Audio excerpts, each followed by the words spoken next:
Welcome back. We are here with Mack Stamper, Education Specialist with the Great Plains Zoo here in Sioux Falls, and we are talking about red pandas today, correct? Yes, we are. Yes. Our red pandas. So we have two red pandas here. We have Oliver, our male, and Roji, our female. Oliver is about 9 years old, and Roji is 7 years old. So red pandas are found in Southwest China in the Himalayas, especially in like the foothills of the Himalayas. They prefer to live in sort of like hilly forested areas with lots of bamboo, and they absolutely love bamboo. That is their favorite food. Technically, they're omnivores, which means they eat both plants and animals, but they prefer bamboo, and then they'll eat some fruits and maybe some flowers.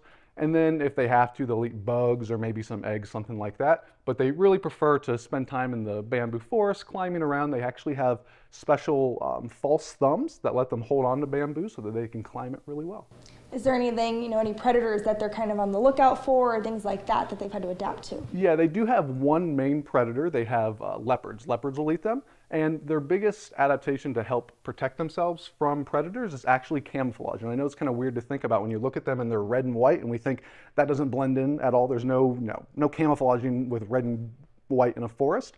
But in their forest that they live in, they actually have a lot of red moss and white lichen that cover the trees there. So that red and white coloration really help them blend in. How, what's kind of some tips that you guys have here at the zoo to kind of take care of them and make sure that they're, well taken care of?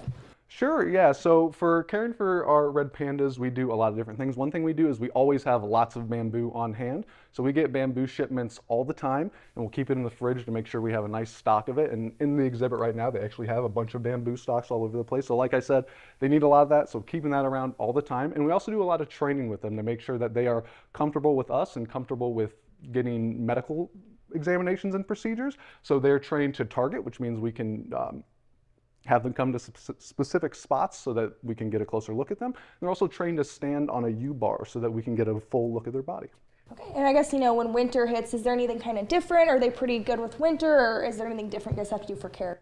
For the most part, winter's pretty much exactly the same as summer. They are a species that comes from an area of the world that can get really cold. In the foothills of the Himalayas, it is pretty similar probably to South Dakota in terms of being cold. And they have a nice thick coat that lets them stay warm. They can curl up, use their tail to get extra warmth. So for the most part, winter and summer about the same, maybe giving them a little bit more opportunity to go inside, a little more opportunity to get warmth to make sure they can stay warm in the winter, but they do fine. All right, and then kind of talk about, where people can find them, where we are here at the Great Plains Zoo if people want to check them out. Yeah, absolutely. So the red pandas are here at the Prairie Cabin in the Great Plains Zoo, which is right next to our farm and next to the Bighorn Sheep Mountain, So you can find them in here. Yeah. Awesome. Well, thank you so much for being here today. Yeah, absolutely. Thanks for having me. And we'll be right back after the break.